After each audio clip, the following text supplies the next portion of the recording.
All right, this video is going to be over pieces of circles or sectors of circles. One thing to make sure that we note is how we're going to talk about arc length. So the radian measure of theta is the ratio of the arc length over the radius. And so 1 radian means that the arc length S must be the same as the radius of the circle. If we go another chunk S, so that would be 2 radians, because that would be the ratio of the arc length to the radius. And if you go all the way around to here, you get about 2 pi radians. Not about, you get exactly 2 pi radians, which is approximately 6.28 as a number. So there's about 6 1/3. Just pretend like those are all equal, but 6 1/3 radii around a circle here.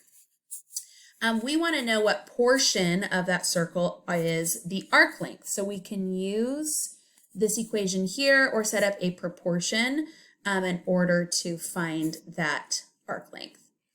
Same thing with the sector area of a circle. So if I want to find the area of that sector, then I'm going to be looking at that theta measure over 2 pi.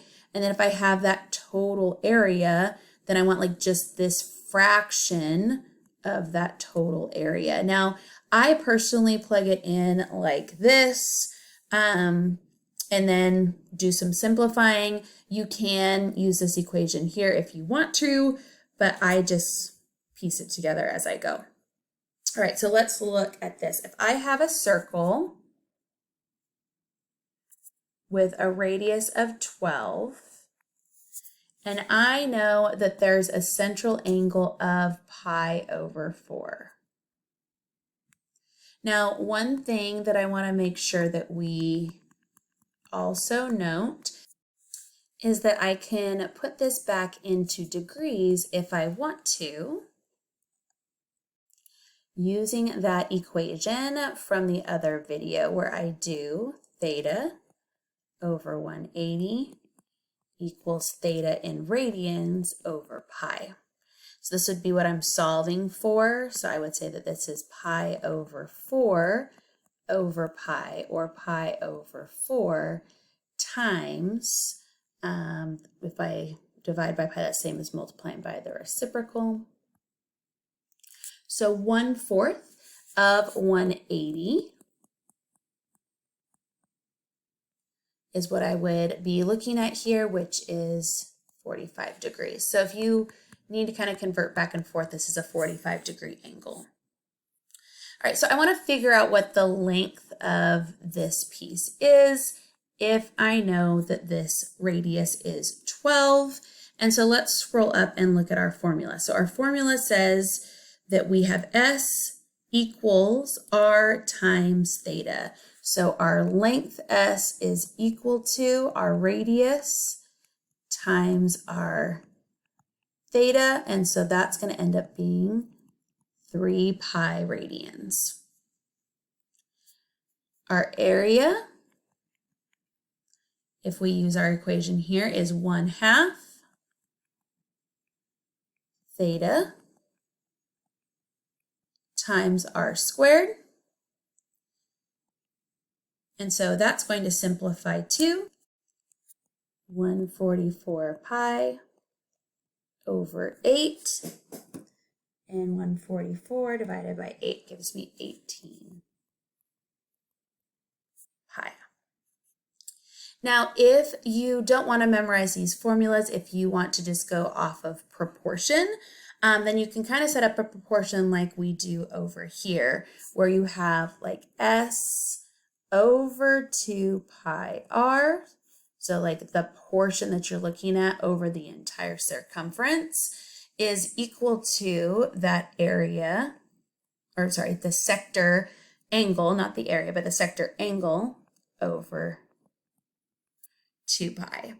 You're going to end up getting, once you cross multiply, divide, and simplify everything, knowing that this right here is 12, so this is 24 pi here, you're going to end up getting 3 pi when you do that. Same thing with area. So you could set this up that like the little area of the piece you're looking at over pi r squared has to be proportional to the piece of the area out of, 2 pi, sorry, for the whole angle measure. Okay, so you could set up those ratios too as well, or you could use the formulas here. Now here is something that I thought was very interesting, because I think when we think on the earth of going literally from point A to point B, we think of it as being linear, but it's not. The world is round. So we have the world, and these two cities have the same longitude.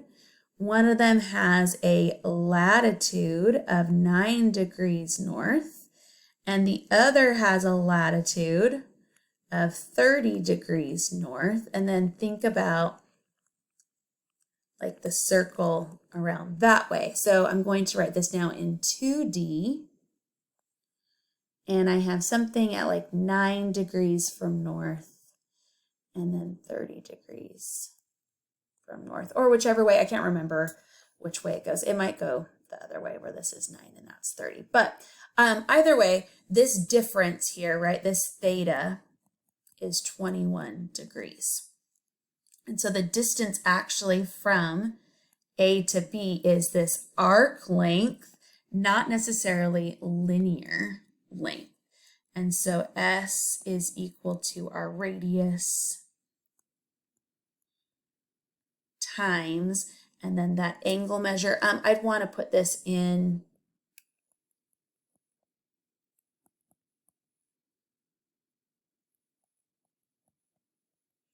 terms of pi. Now both of these are divisible by 3, but I think that that's about it. So it's going to be like 7 pi over 60 in terms of radians. And then you could plug this in and simplify a little bit more, but that would be the actual distance between those 2 points.